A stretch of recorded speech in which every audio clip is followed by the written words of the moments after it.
الحمد لله نحمده ونستعينه ونستغفره ونؤمن به ونتوكل عليه ونعوذ بالله من شرور أنفسنا ومن سيئات أعمالنا من يهده الله فلا مضل له ومن يضلله فلا هادي له ونشهد أن لا إله إلا الله وحده لا شريك له ونشهد أن سيدنا ومولانا محمدا عبده ورسوله. میں جمعیت علماء گجرات کے صدر محترم حضرت مولانا محمد حنیف صاحب اور اس ضلع اور صوبے کے جمعیت علماء ہند کے تمام ورکرز کو دل و جان سے مبارکبادی پیش کرتا ہوں، جنہوں نے ملک کے ان حالات کے اندر جہاں نفرت کی سیاست چوٹی پر بیٹھ کر اپنا کام کر رہی ہے، قومی یکجہتی کا پروگرام انتہائی کامیابی کے ساتھ بلانے کا اعلان کیا۔ جمعیت علماء ہند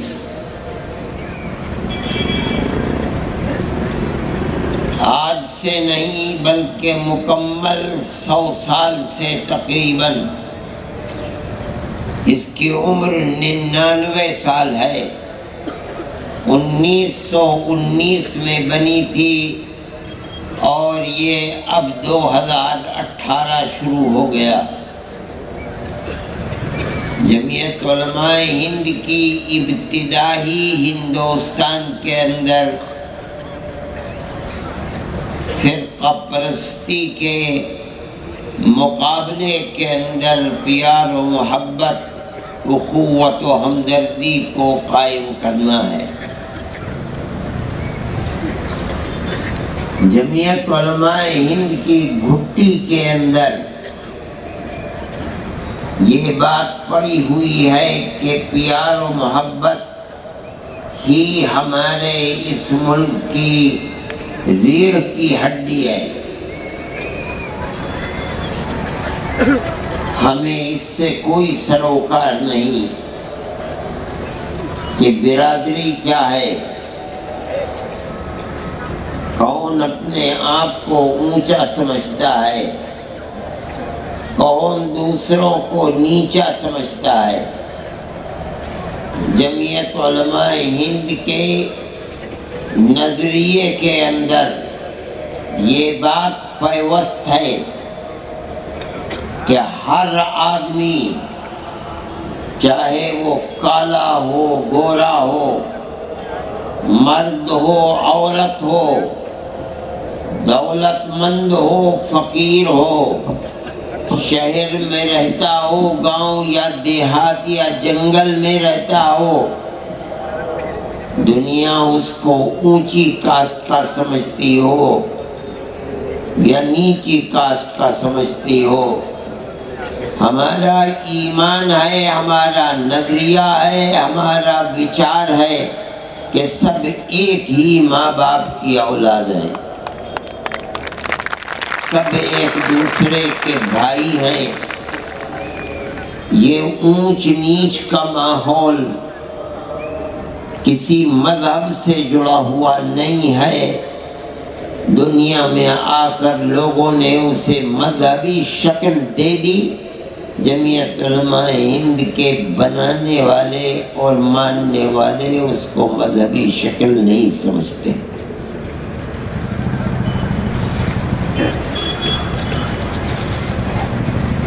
یہ ہمارا عقیدہ ہے، اور ہم اپنے اسی عقیدے کے اوپر آج سے نہیں،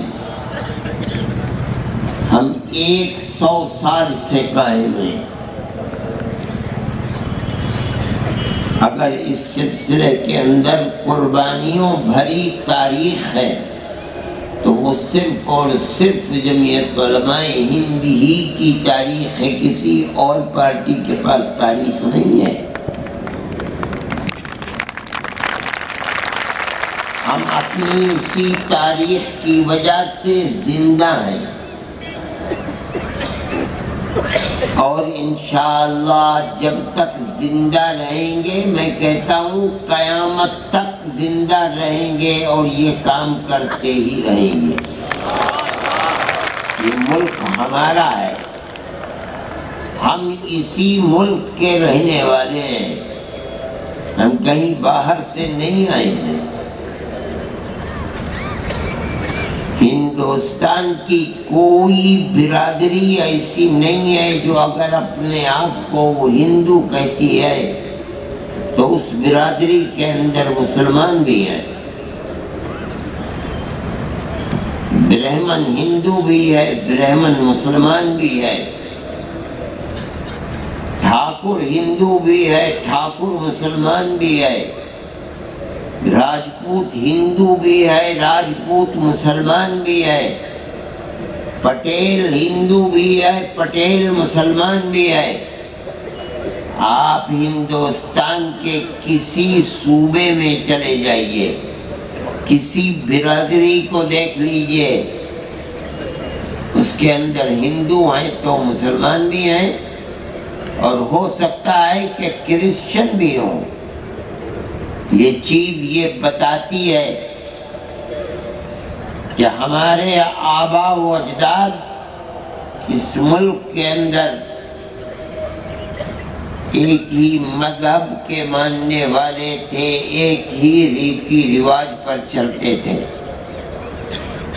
یہ الگ بات ہے کہ کسی باپ کی 5 اولاد ہے، ایک بیٹے کو اسلام مذہب اچھا لگا، اس نے اسلام کو قبول کر لیا، دوسرے بھائی کو کرسچن مذہب اچھا لگا، وہ کرسچن بن گیا،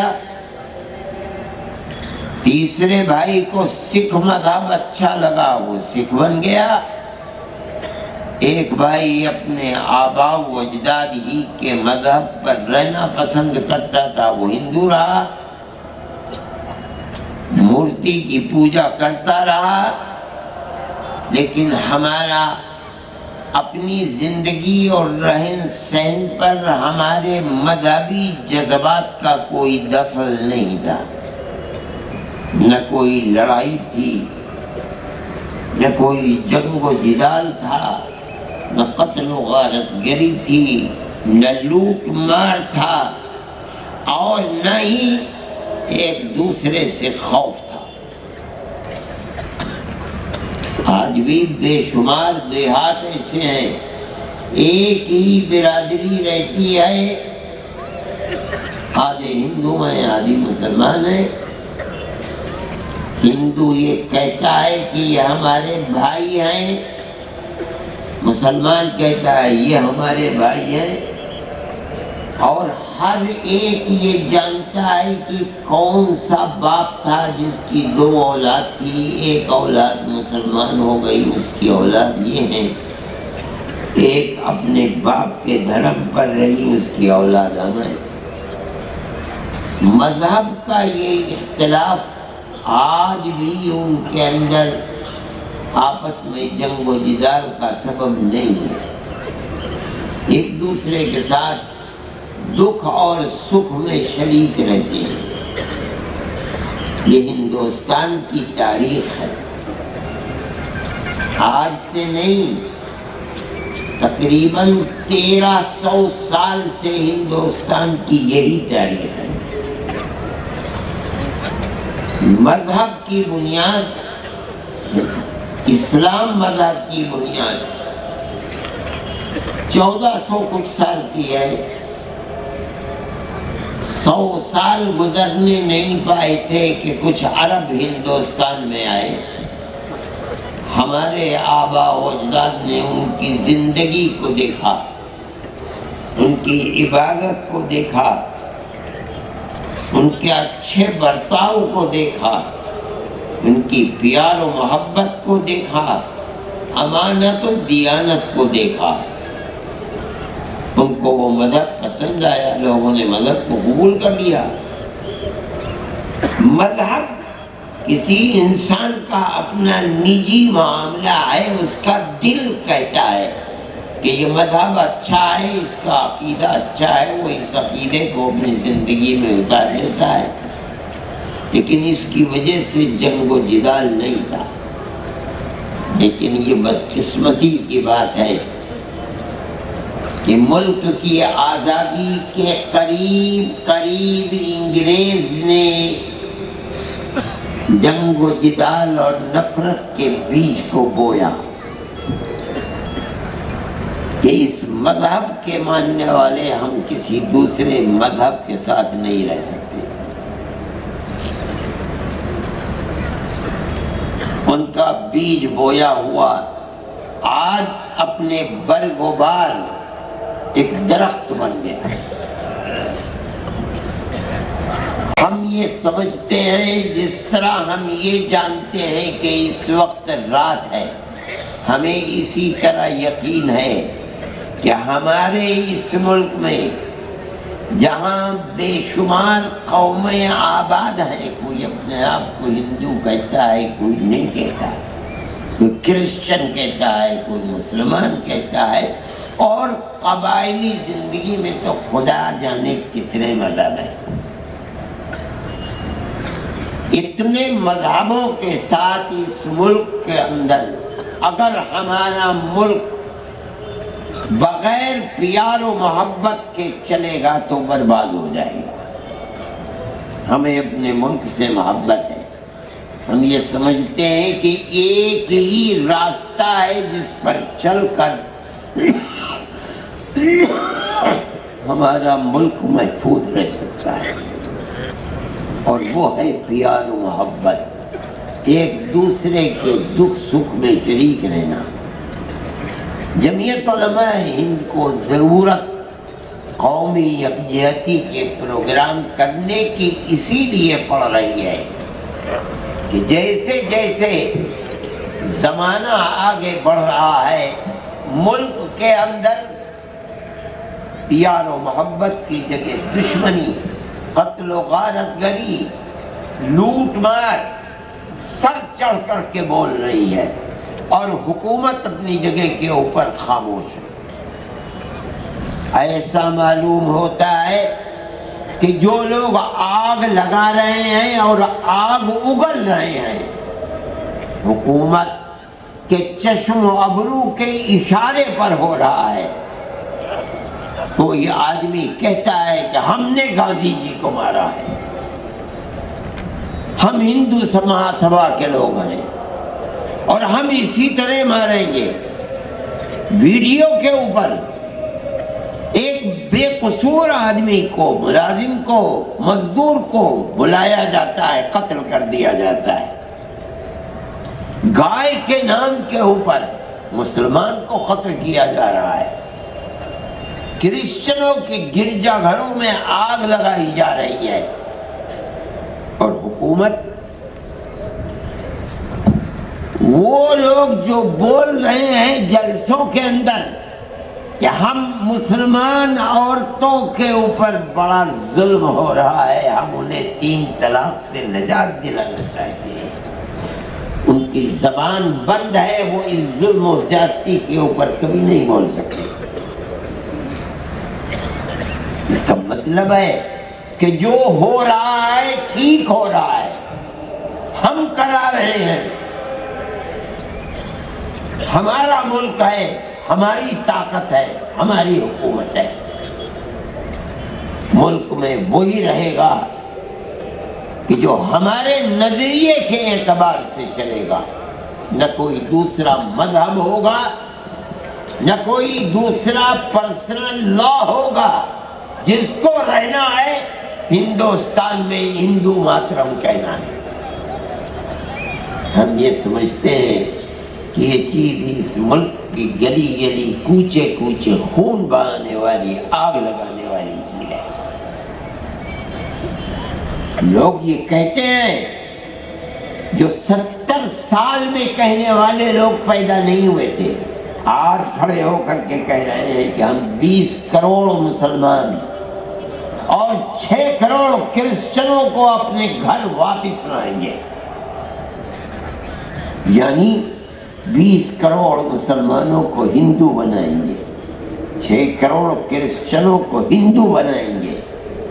ایسا معلوم ہوتا ہے کہ صرف انہوں نے اپنی ماں کا دودھ پیا ہے، کسی اور نے نہیں پیا۔ جمعیت علماء ہند ملک تو برباد ہو جائے گا۔ یہ تو فیصلہ کل کرے گا، آنے والا دن بتائے گا کہ کون کیا رہا اور کیا بنا۔ لیکن آنے والے دن آنے تک گلی کوچوں میں جو خون بہے گا وہ کس کا بہے گا؟ اکثریت کا بھی بہے گا، اقلیت کا بھی بہے گا۔ جمعیت علماء ہند اس کو برداشت نہیں کرتی۔ ہم کہتے ہیں ہر ایسی آواز جو ملک کو تباہی، بربادی، بدامنی، دشمنی کی طرف لے کر چلتی ہے، وہ آواز ملک کے غدار کی آواز ہے، ملک کے وفادار کی آواز ہے۔ جمعیت علماء ہند کو یہ کہنے کا حق حاصل ہے۔ ہمارے بزرگوں نے 100 سال کے اندر فرقہ پرستی کے خلاف اپنی جانوں کو قربان کیا ہے۔ ان کے گلوں کے اندر جوتے کے ہار ڈالے گئے ہیں، ان کی پگڑیوں کو پیروں سے روندا گیا ہے، لیکن وہ جس نظریے کو لے کر کھڑے ہوئے تھے وہ ہمالیہ پہاڑ سے زیادہ طاقتور نظریہ تھا۔ 1 انچ کبھی پیچھے نہیں ہوئے۔ اپنوں کی گالیاں سنی، لیکن یہ کہا اور برملا کہا کہ ملک اگر چلے گا تو پیار و محبت سے چلے گا، نفرت کی یہ ہوائیں ملک کو برباد کر دیں گی، آگ لگا دیں گی۔ قومی ایکتا، ہم نے یہ بات ملک کی آزادی سے پہلے کہی تھی۔ ہمیں یہ حق حاصل ہے کہ ہم آج بھی وہی بات کہتے ہیں، اس سے کوئی سروکار نہیں کہ اس وقت نفرت کا پرچم کس کے ہاتھ میں تھا اور آج نفرت کے جھنڈے کو کون اٹھائے ہوئے ہے۔ ہم سمجھتے ہیں کہ اگر حکومتیں اس پر خاموش ہیں تو وہ حکومتیں اپنے ملک کی جڑ کھود رہی ہیں۔ ہمارا یہ فرض ہے کہ ہم لوگوں کو آگاہ کریں، ہماری بات کون سنتا ہے اور کون نہیں سنتا، ہمیں اس سے کوئی سروکار نہیں۔ ہم اپنی بات کہتے ہیں اور ہم اسی بات کو ملک کے لیے ضروری تھا۔ ہمارا کوئی سیاسی کردار نہیں ہے، کوئی سیاسی کردار نہیں۔ پارلیمنٹ اور اسمبلی کی سیاست سے ہمیں 1 کوڑی کے برابر بھی کوئی ہمارا کوئی تعلق نہیں۔ ہم پیسہ میرے کرم فرما ہے، میرے تعلقات بھی ہیں۔ میں کبھی الیکشن کی بات نہیں کرتا ہوں، اسی لیے میں کبھی یہ بات نہیں کرتا ہوں کہ مشینوں کے جیت گئے، مشینوں سے چولہے بھاڑ میں جائے۔ ابھی کیا دینا بابا، جس کو الیکشن لڑنا ہو جائے کہے کہ اس طرح مت کرو، اس طرح مت کرو، اس طرح کرو، اس طرح نہ کرو۔ ہمارا پارلیمنٹ اور اسمبلی کی الیکشن سے کچھ لینا دینا نہیں ہے، جمعیت علماء ہند۔ لیکن ہم یہ سمجھتے ہیں کہ ملک کے اندر حکومت سیکولر حکومت ہونی چاہیے۔ موجودہ حکومت اور جن لوگوں کے ہاتھ میں اقتدار ہے، ابھی ہم یہ سمجھ رہے ہیں کہ وہ دستور کو بدل دے اور وہ دفعات جو کسی مذہبی اقلیت کو زندہ رہنے کا حق دیتی ہیں آزادی کے ساتھ، اس کو بدل ڈالے، نکال دیں، ابھی یہ طاقت ان کے ہاتھ میں نہیں ہے۔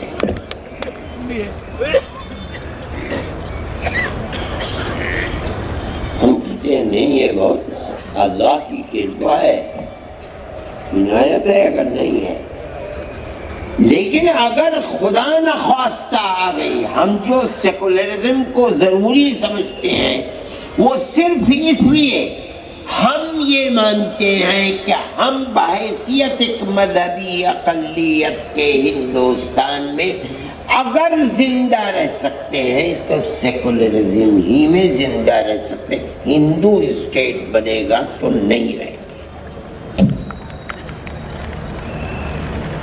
اسلام ہماری مسجدیں، ہمارے مدرسے، ہماری تہذیب، ہماری زبان، ہمارے تمدن، ہمارے امام باڑے، ہمارے قبرستان، کوئی چیز زندہ نہیں رہے گی۔ اگر رہے گی صرف اور صرف سیکولرزم کے اندر۔ ہم اسی لیے سیکولرزم کی بات کرتے ہیں، اس لیے نہیں کہ حکومت اس کی اٹھے اور اس کی حکومت آئے، ہمیں کوئی سے رکاوٹ نہیں۔ جمعیت علماء ہند کا اپنا ایک نظریہ ہے، اور یہ نظریہ اتنا مضبوط ہے، ہم سمجھتے ہیں ہم اپنی زندگی کو اس کے لیے کھپا دیں، ہم سمجھتے ہیں کہ ہم نے اپنے ملک کے ساتھ وفاداری کی ہے۔ یہ ملک اگر زندہ رہ سکتا ہے اسی طرح زندہ رہے گا، ورنہ یہ ملک ختم ہو جائے گا۔ تو ملک ہمارا ہے، ہماری قربانیاں اس ملک کی آزادی کے لیے۔ میں کہتا ہوں کہ صرف کانگریس نہیں، اس ملک کی کسی بھی پارٹی کے پاس وہ قربانیوں کی تاریخ نہیں ہے جو جمعیت علماء کے پاس ہے۔ جمعیت علماء ہند کانگریس کے پاس کیا ہے؟ کانگریس تو بنی ہے 1883 کے اندر، 83 کے اندر۔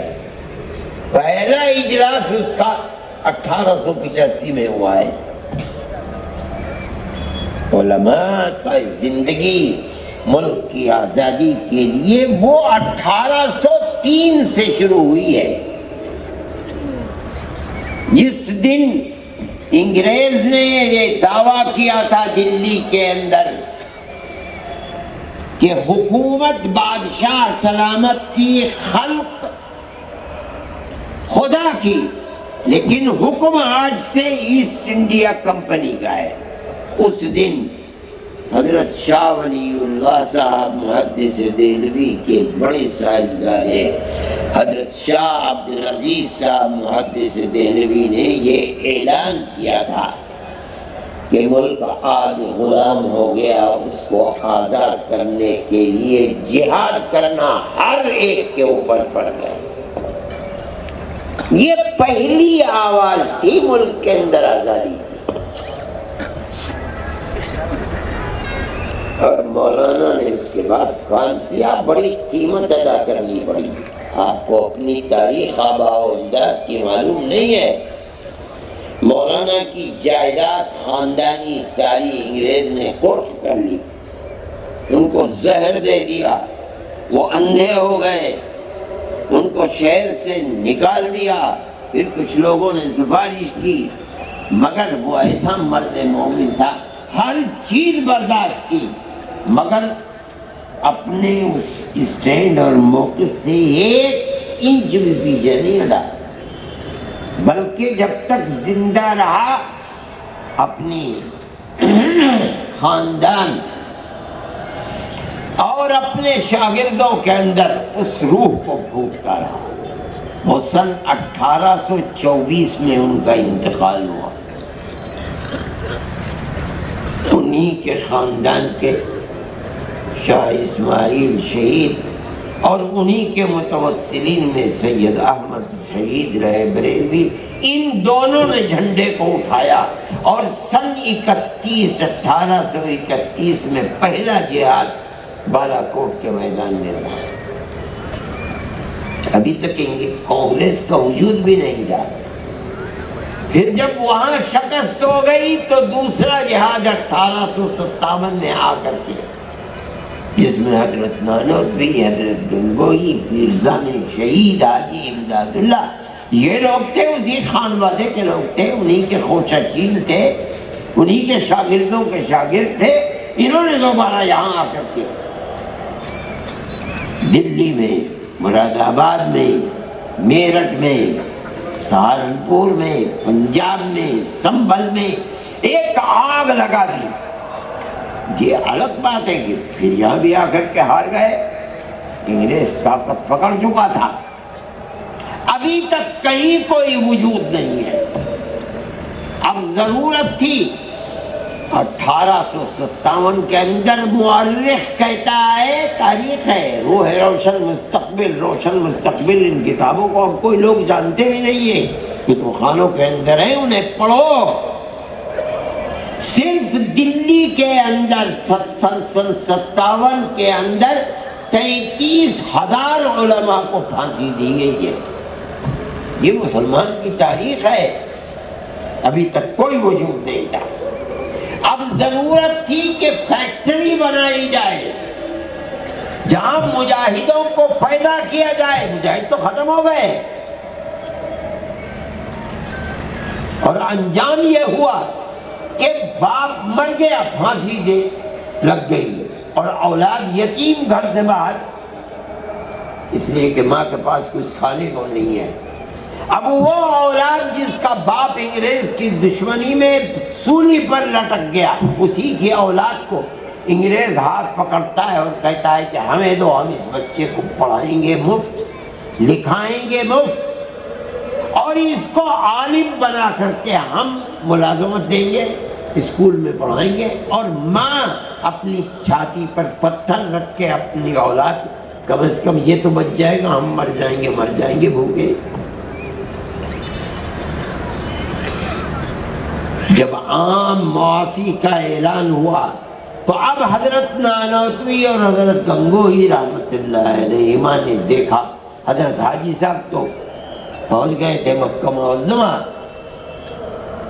انہوں نے بالکل اسی طریقے پر، اولاد ہمیں دو، ہم لکھائیں گے مفت، پڑھائیں گے مفت، رکھیں گے مفت، کتابیں مفت دیں گے، اور مجاہد باپ کی اولاد کو مجاہد بنائیں گے، مرنے والا اپنے ملک کے لیے وفادار بنائیں گے۔ بالکل 1857 کے 9 سال کے بعد دارالعلوم دیوبند کی بنیاد اسی طرح رکھی، ہمیں دو، ہم مفت رکھیں گے، مفت کھلائیں گے، مفت پہنائیں گے، مفت پڑھائیں گے، اور جو باپ اپنے ملک کی وفاداری میں جان دے دیا اس نے اور سولی پر چڑھ گیا، اس کی اولاد کو ہم ملک کے لیے آزاد کرانے والا مجاہد بنائیں گے۔ چنانچہ بات ہو گئی، اللہ نے قبول کیا، اور بالکل اسی طرح میں یہاں کہتا ہوں، انگریز کہتا تھا کہ ہم مفت پڑھائیں گے، ٹھیک ہے، اتنی بڑی حکومت تھی کہ وہ کہتا تھا کہ میری حکومت میں سورج غروب نہیں ہوتا۔ یہ تو فقیر لوگ تھے، بوریا نشین، یہ کہاں سے کھلا دیں گے؟ لیکن میں ایک بات کہتا ہوں، اور آپ 10 مرتبہ سوچو، ان کے دل میں، ان کے ہاتھوں میں خدا کی دی ہوئی طاقت تھی۔ انہوں نے اپنی قوم سے کہا کہ مدرسے کو چلاؤ، اگر یہ مدرسہ زندہ رہے گا تم زندہ رہو گے، تمہاری آنے والی نسلیں زندہ رہیں گی، اور اگر یہ مر گیا، مٹ گیا، تم مٹ جاؤ گے۔ ساری قوم نے اٹھا دیا۔ ہندوستانی قوم تنہا ایک قوم ہے جو مدرسوں کو چلاتی ہے، دنیا کی کوئی قوم مدرسے نہیں چلاتی۔ ہندوستانی قوم مدرسہ چلاتی ہے بغیر گورنمنٹ کی امداد کے، چاہے کوئی بھی گورنمنٹ ہو، اور وہی مدرسے زندہ بھی ہیں جنہوں نے گورنمنٹ کے سامنے ہاتھ پھیلایا ہے، برباد ہو کر رہ گئے۔ آج کی گورنمنٹ میں نے کل بھی اس کا بیان، میں نے کہا کہ ارے بھائی کھایا ہے، ہم تو پہلے کہتے تھے گورنمنٹ اگر کھلائے گی تو دگنا وصول بھی کرے گی، ہماری اس بات کو قبول نہیں کرتے تھے۔ آج کھایا ہے، دو مودی کی تصویر لگاؤ اپنے مدرسے کے اندر، نہیں تو بند کر دو دروازے کو۔ کیوں؟ تم نے کھایا ہے۔ ہم پہلے دن سے کہہ رہے تھے، اور ہم سے پہلے حضرت نانوتوی رحمت اللہ علیہ نے فرمایا تھا، خیر جبھی تک ہے مدرسوں میں جب تک حکومت سے امداد نہیں، اور اگر لے لی گئی تو لگتا ہے کہ خیر کے دروازے بند ہو جائیں گے۔ حد تک زندہ ہے مدرسے، اور مسلمان ہی چلاتا ہے۔ ساری دنیا میں عربوں سے مدرسے کے لیے، مسجد کے لیے چندہ دو دے دیں گے، اور بھائی ایک دفعہ دینا ہے، 50 لاکھ دینا ہے، کروڑ دینا ہے، لے جاؤ۔ مدرسے کے محتمیم کو تو جب صبح کو آنکھ کھلتی ہے تو اسے تو 5 لاکھ روپے شام تک چاہیے۔ اس کی سمجھ ہی نہیں آتا عرب کے بھائی روزانہ کہاں سے پیسے۔ دارالعلوم کا بجٹ 35 کروڑ کا ہے تقریباً، روزانہ محتمم کو 10-15 لاکھ روپے چاہیے، بھائی کہاں سے آئیں گے؟ میں کہتا ہوں تنہا دنیا کے اندر ایک مسلم ہندوستانی قوم ہے، ساری دنیا میں چاہے جہاں رہتی ہو، چاہے ہندوستان میں، اپنی کمائی کا ایک حصہ مدارس ہے۔ آج سے 150 سال پہلے حضرت گنگوہی اور حضرت نانوتوی نے جو دعا کی تھی اور مدرسے کی بنیاد، آج تک وہ بڑھتی ہی جا رہی ہے، گھٹ نہیں رہی ہے۔ اور کون دے رہا ہے پیسہ؟ مسلمان دے رہا ہے، اسی بنیاد کے اوپر زندہ ہے۔ میں ایک مرتبہ دلی میں کانگریس گورنمنٹ تھی، لوگوں نے ایک مدرسہ بورڈ بنایا، اندرا جی کا زمانہ تھا، اور 800 کروڑ اس کا بجٹ رکھا کہ ہم مدرسوں کو دینا چاہتے ہیں۔ مدرسے جو امداد لیا کرتے تھے، ایک صاحب ان کے ہتھے چڑھ گئے، ان کو انہوں نے دیا، اور ایسے ہی مدرسوں کو جمع کیا کہ جو مدرسے والے امداد گورنمنٹ سے لیتے ہیں۔ چنانچہ صبح سے وہ میرے پاس بھی دعوت نامہ آیا، اور تو سب لوگوں نے منع کر دیا۔ مولانا رابع صاحب نے فرمایا کہ ہم نہیں جائیں گے۔ میرے ذہن میں یہ بات تھی کہ میں جاؤں گا جمعیت علماء کی طرف سے۔ چنانچہ میں نے پروگرام، عجیب اتفاق، میں اس دن بھول گیا، کسی اور کام میں لگ گیا۔ میرے پاس ایک صاحب کو، وہ بھائی تم کیسے تھے جانے کے لیے؟ آج ہی تو دن ہے۔ میں نے ایک دم اپنا بریف کیس اٹھایا اور میں رکشا لے کر کے پہنچ گیا۔ گاڑی جاتی تھی، میں اس گاڑی سے وہاں پہنچ گیا۔ صبح سے جو میٹنگ چلی تھی 12 بجے تک وہ تو ہو چکی تھی، میں پہنچا 1 بجے، میں ظہر کے بعد پہنچ گیا وہاں اسلامک کلچرل سینٹر کے اندر۔ تو وہاں منسٹر لوگ کچھ بیٹھے ہوئے تھے، میری صورت دیکھ کر کے مجھے ایک صاحب نے بلایا کہ اسٹیج پر آ جاؤ۔ اسٹیج پر آ گئے، تھوڑی دیر میں میرا نام آ گیا، تو میں نے یہی بات ان سے کہی کہ مدرسوں کے پس منظر کو دیکھیے کہ مدرسہ ہے کیا چیز۔ میں نے ان کو بتایا جو میں نے آپ کے سامنے تاریخ بتائی، میں نے یہی تاریخ ان کے سامنے رکھی۔ مدرسوں سے 1000 نہیں 10,000 مدرسے، مگر مدرسوں کی روح وہی ہے جو دارالعلوم دیوبند کی روح تھی۔ آج آپ اس روح کے اوپر اس کے گلے کو گھونٹنا چاہتے، آپ کیوں دینا چاہتے ہیں امداد؟ ہم تو آپ سے امداد نہیں مانگتے۔ میں نے کہا کہ آپ غلط تصور کر رہے ہیں، مدرسہ اور مسجد ہمارا دین ہے، ہماری دنیا نہیں ہے۔ اگر مسجد میں نماز پڑھی جاتی ہے، مدرسوں میں نماز پڑھنا سکھلایا جاتا ہے۔ اگر قرآن پڑھا جاتا ہے، مدرسوں میں پڑھنا سکھلایا جاتا ہے۔ ہم آپ سے اپنی مسجد کے لیے امداد دینا، آپ کیوں ہمیں بھی امداد دینا چاہتے ہیں؟ ہمارا یہ یقین ہے اگر آپ ہمیں 2 پیسے دیں گے تو ہم سے 10 پیسے وصول کریں گے۔ وہ کہنے لگے کہ نہیں کریں گے۔ میں نے کہا آپ کی بات کے اوپر میرا بھروسہ ہے، مگر مجھے یہ بتائیے کہ ابھی الیکشن کے اندر 2 سال باقی ہیں، کیا آپ مجھے یہ گارنٹی دے سکتے ہیں کہ 2 سال کے بعد الیکشن آئے گا تو کانگریس ہی اقتدار کی کرسی پر بیٹھے گی؟ میں نے کہا آپ نہیں دے سکتے گارنٹی، آپ تو 2 سال کی بھی گارنٹی نہ، اور میں بحیثیت مسلمان ہونے کے اپنے دل میں یہ تمنا رکھتا ہوں کہ قیامت تک میں مدرسوں کو اسی طریقے پر چلاؤں گا۔ تو بتائیے میری آپ سے کس طرح مساوات ہو؟ میں تو آپ سے 2 کوڑی کی بھی چیز نہیں لینا چاہتا ہوں۔ میں اعلان کرتا ہوں کہ جمعیت علماء ہند کل بھی اس کی مخالف تھی، آج بھی مخالف ہے، اور جب تک زندہ رہیں گے مخالفت کرتے رہیں گے۔ جسے کھانا ہے حرام کھائے، آپ سے لے کر کیا کریں۔ نعرہ تکبیر۔ مجھے اگلے دن میری اس تقریر کے خلاصے کو انہوں نے میڈیا کے اندر نہیں آنے دیا۔ اگلے دن اندرا جی نے ان سے کہا کہ بھئی کس تم نے بھیڑ کے چھتے میں ہاتھ ڈال دیا، اس پروگرام کو ختم کرو۔ وہ پروگرام ختم ہو گیا۔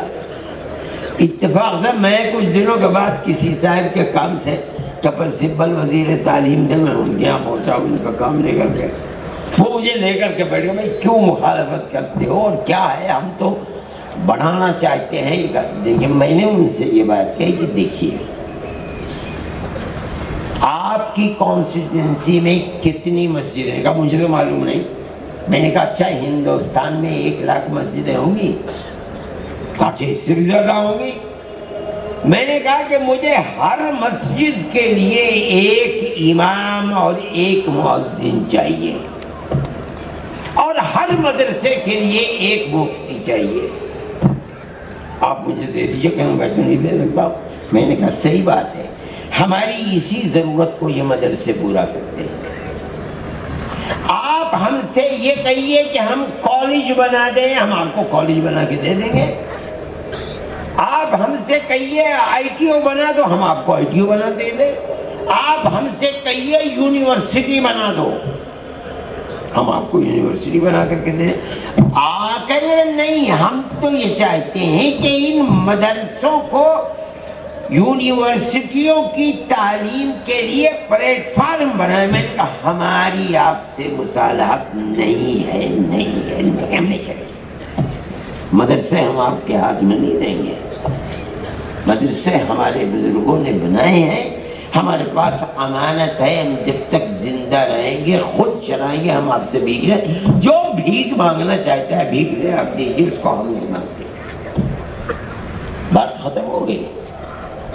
میرے بھائی ہماری زندگی، میں یہ بات اس لیے کہہ رہا ہوں، مسلمان اگر زندہ رہے گا اپنے مذہب کے ساتھ زندہ رہے گا، اور اگر اس کا مذہب چھنتا ہے تو اس سے پہلے مسلمان قوم ختم ہو جائے۔ بغیر مذہب کے مسلمان قوم نہیں رہے گی۔ ہمارا ایمان ہے، اور ہمارے مذہب کی حفاظت اگر ہو سکتی ہے سیکولرزم کے اندر ہو سکتی ہے، نہیں ہو سکتی۔ بی جے پی گورنمنٹ ادھر بڑھنا چاہتی ہے۔ آپ نے سنا ہوگا راجناتھ کا بیان کہ ہماری سیٹیں 283 یا 86 ہیں، ہم اس نشانے پر چل رہے ہیں کہ ہماری 380 سیٹیں ہوں۔ کیوں؟ جب تک ہم وہاں نہیں پہنچیں گے تب تک ہم ہندوستان کے سیکولر دستور کو ہندو اسٹیٹ کا دستور نہیں بنا سکتے۔ میں کہتا ہوں کہ اللہ کا شکر ہے گجرات کے الیکشن نے یہ ثابت کر دیا کہ اول تو انشاءاللہ 19 کے الیکشن میں گورنمنٹ نہیں بنے گی بی جے پی کی انشاءاللہ. اور اگر خدا نخواستہ بن گئی تو 283 نہیں، اگر 50 سیٹیں بھی کم ہو گئی تو بغیر کسی کے لیے ہوئے گورنمنٹ نہیں بنے گی، بالوں پر جل اٹھیں گے، ختم ہو جائیں گے. ہمیں اس سے کوئی سروکار نہیں کہ ان کے بالوں پر رہیں یا جلیں، جو جی چاہے ہو. ہمارا مقصد صرف یہ ہے کہ ملک بھی محفوظ رہے گا انشاءاللہ، اور ملک کا دستور بھی محفوظ رہے گا. ملک کا دستور ہمارا بنوایا ہوا دستور ہے. ملک کا دستور جمعیت علماء کا بنایا ہوا دستور ہے. دنیا نہیں جانتی. جب ملک آزاد ہوا اور تقسیم ہو گیا، تقسیم ہونے سے پہلے جمعیت علماء صدر تھے حضرت مفتی کفایت اللہ صاحب، برابر کانگریس سے، گاندھی جی سے، موتی لال نہرو سے، پھر جواہر لال نہرو سے لکھ لکھ کر کے ہمارے پاس دستاویز موجود ہے. ہمیں یہ بتاؤ کہ ملک آزادی کی طرف بڑھ رہا ہے، ہم سے وعدہ کرو کہ ملک جب آزاد ہوگا تو اس کا دستور سیکولر دستور ہوگا، ہندو اسٹیٹ نہیں ہوگا. اور یہ کانگریس کی ورکنگ کمیٹیاں خطبہ صدارت برابر اعلان کرتے چلتے ہیں کہ مسلمانوں کی تہذیب، مسلمانوں کا تمدن، مسلمانوں کا کلچر، مسلمانوں کی مسجدیں، مدرسے، ایک فہرست ہے، موجود ہے، لکھی ہوئی، ہر چیز محفوظ رہے گی.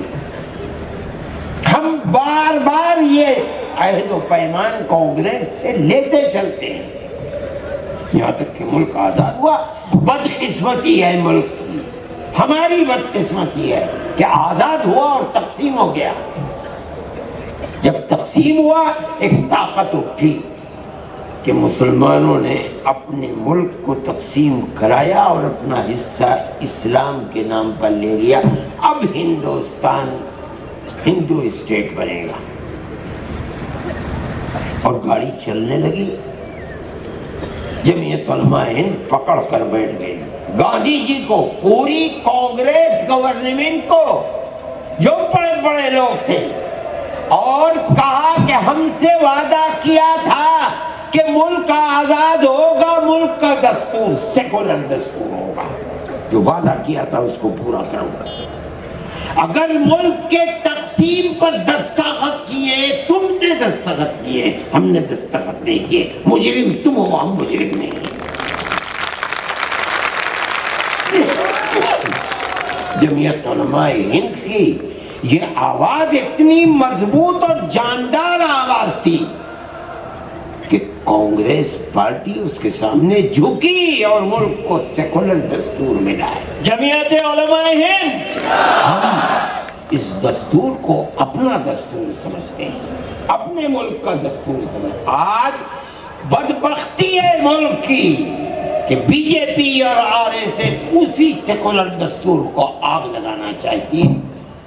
ہمارے پاس طاقت نہیں ہے، لیکن حکومت اللہ کی ہے. انشاءاللہ ان کی یہ مراد کبھی بر نہیں آ سکتی. انشاءاللہ وہ ذلیل ہوں گے، خوار ہوں گے، اور ملک کا سیکولر دستور زندہ و جاوید رہے گا. ہماری یہ کوشش ہے کہ میرے بھائی جہاں رہو، جس طرح رہو، امن و امان کے ساتھ رہو، پیار و محبت کے ساتھ رہو.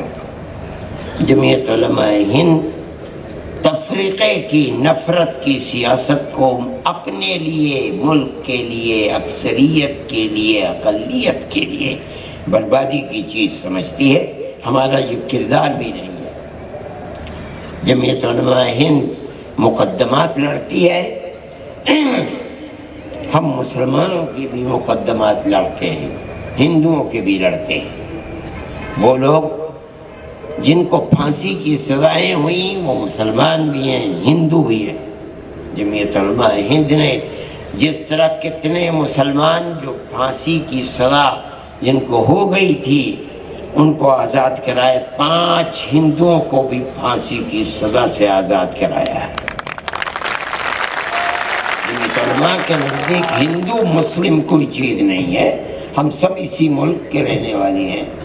ابھی جمعیت علماء ہند نے اللہ کے فضل و کرم سے آسام کے اندر 48 لاکھ عورتیں جن کے اوپر تلوار لٹک رہی تھی کہ ان کو ہندوستان کی شہریت کے حق سے محروم کر دیا جائے، ہم کوشش کرتے رہے، جب ہر طرف سے ہمیں مایوسی ہو گئی تو ہم نے بیٹھ کر یہ فیصلہ کیا کہ اب ہمیں سپریم کورٹ کے دروازے کو کھٹکھٹانا چاہیے۔ ہم سپریم کورٹ میں گئے اور ہندوستان کے جو بڑے سے بڑے ماہر سے ماہر وکیل تھے ہم نے ان کو انگیج کر لیا۔ کپل سبل، سلمان خورشید، ایک اور عورت اندرا، وہ تو بڑی تیز عورت تھی، بالکل ٹاپ کی وکیل ہے، تنخواہ دار ہیں۔ ہم نے ان کو جو ایک گھنٹے میں 1 گھنٹہ نہیں، اگر انہوں نے عدالت کے کمرے میں پیر رکھ دیا تو 15 لاکھ روپے گئے ان کے۔ ہم نے کہا کہ ہم کتنے کروڑ روپے ہمیں قوم سے بھیک مانگنی پڑے گی، قوم بانج نہیں ہے، ہم بھیک مانگیں گے بھئی۔ 48 لاکھ عورتیں، اگر ہر ایک کے ساتھ 2-3 ہی بچے ہوں گے، 1 کروڑ آدمی۔ میں نے کہا کہ ہندوستان دوسرا میانمار بنے گا اور ساری دنیا دیکھے، لوگ میانمار کو بھول جائیں گے، وہ تو 12 لاکھ ہیں، یہ تو 1 کروڑ کون دنیا کا ملک ہے جن کو رکھ لے گا۔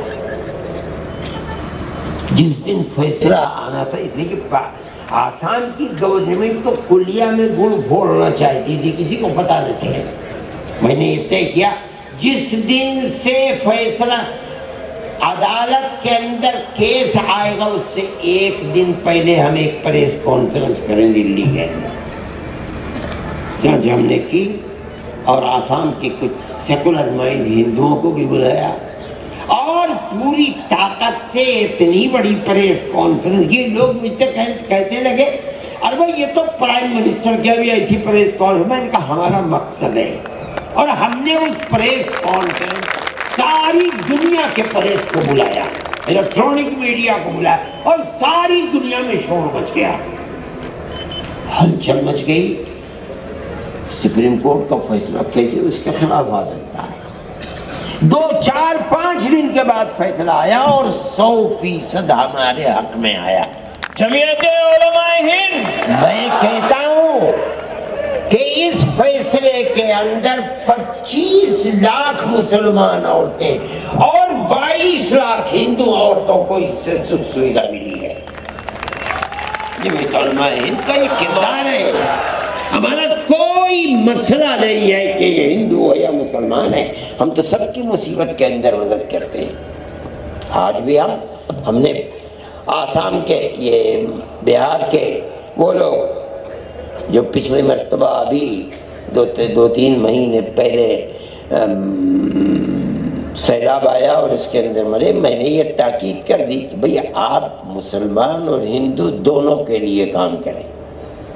ہم نے انتخاب کیا ہے کہ ہم 100 سے لے کر کے 200 تک گھر جو ہماری صلاحیتیں ہم بنائیں گے۔ ایک گھر کے اندر 1,22,000 روپیہ ہم خرچ کریں گے۔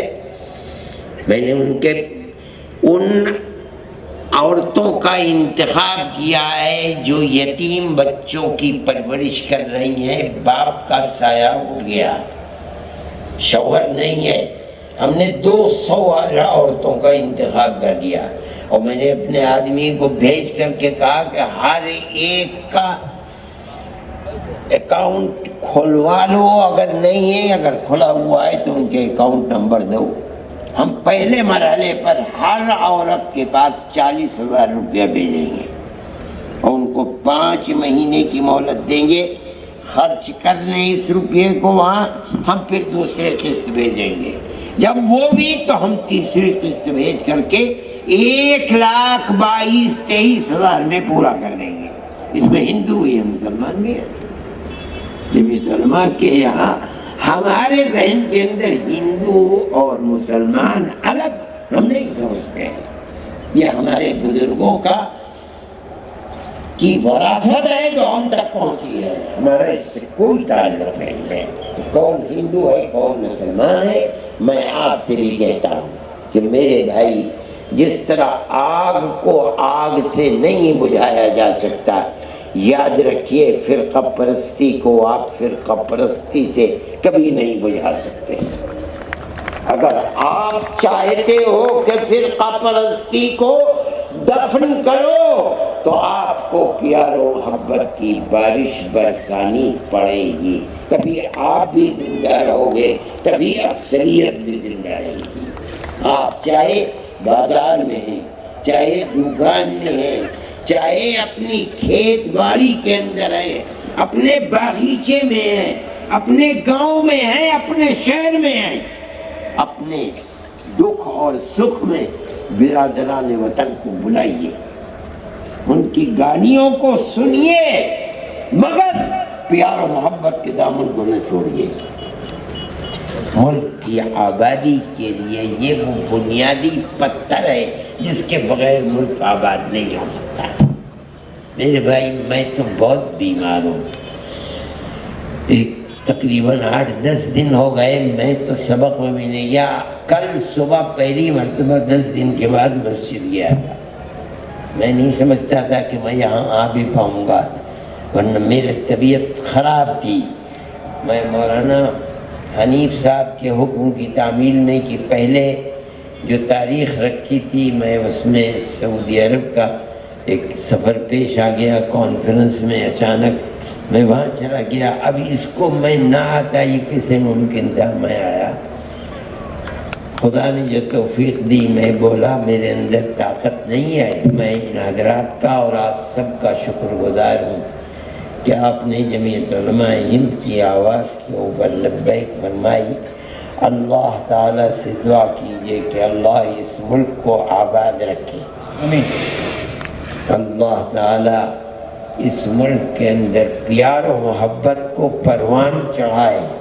سب بسنے والوں کے دلوں میں پیار و محبت اور الفت کو پیدا فرمائے. آمین. اور جو نفرت کی سیاست کرتے ہیں اللہ انہیں خائب و خاسر اور ذلیل اور رسوا فرمائے. آمین. اور اللہ جمعیت علماء ہند کی بھی حفاظت فرمائے. وآخر دعوانا ان الحمد للہ رب العالمین. داد ہو گئی، سب نے تو آمین کہہ دیا. مولانا عبدالرحیم صاحب آپ آئیے، آئیے آئیے جلدی آئیے. کبھی چھوٹوں کی بات بھی مان لیا کیجیے. آئیے تو مولانا آپ کل آئیے. ہم تو ہندوستان کے رہنے والے ہیں، آپ انگلینڈ کے رہنے والے ہیں. آپ کا مرتبہ بہت بلند ہے.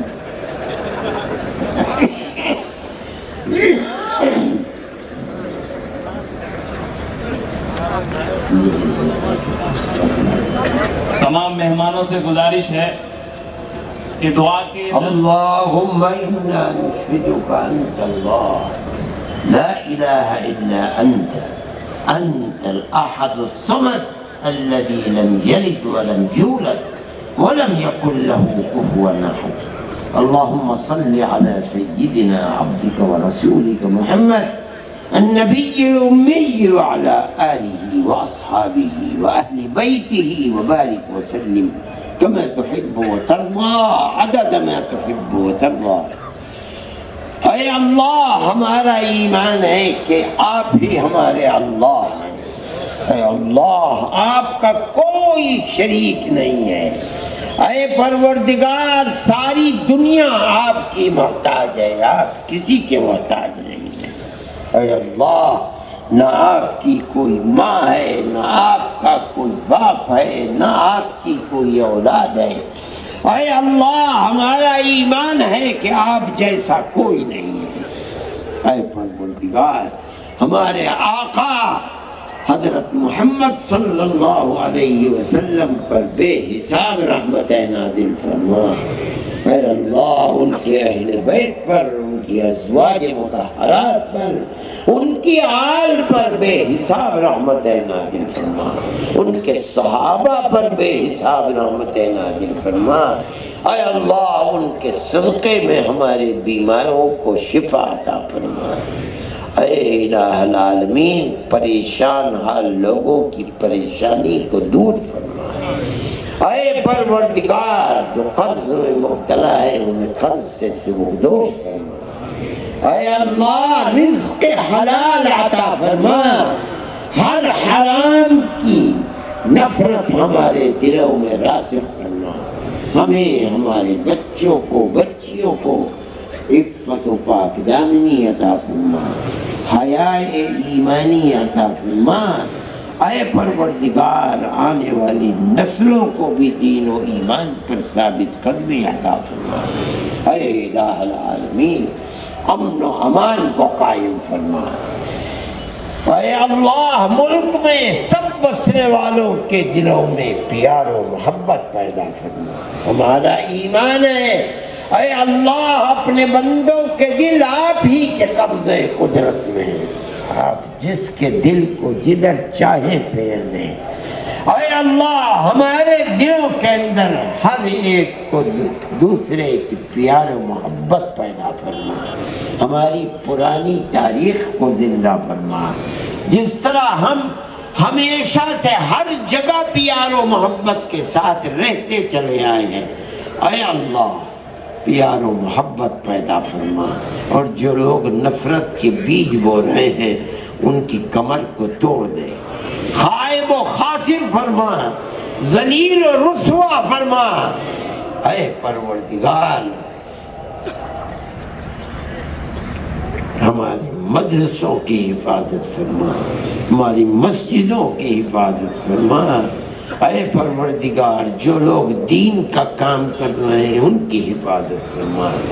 اے اللہ تبلیغی جماعت کی بھی حفاظت فرما۔ اے اللہ شر اور فتنوں سے محفوظ فرما۔ اے پروردگار اختلاف کو دور فرما دے۔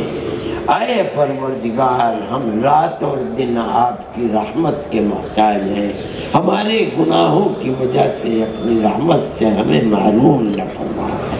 اے پروردگار آپ سننے والے ہیں، آپ ہی بادشاہ ہیں، آپ ہی در حقیقت ساری دنیا کو چلانے والے ہیں۔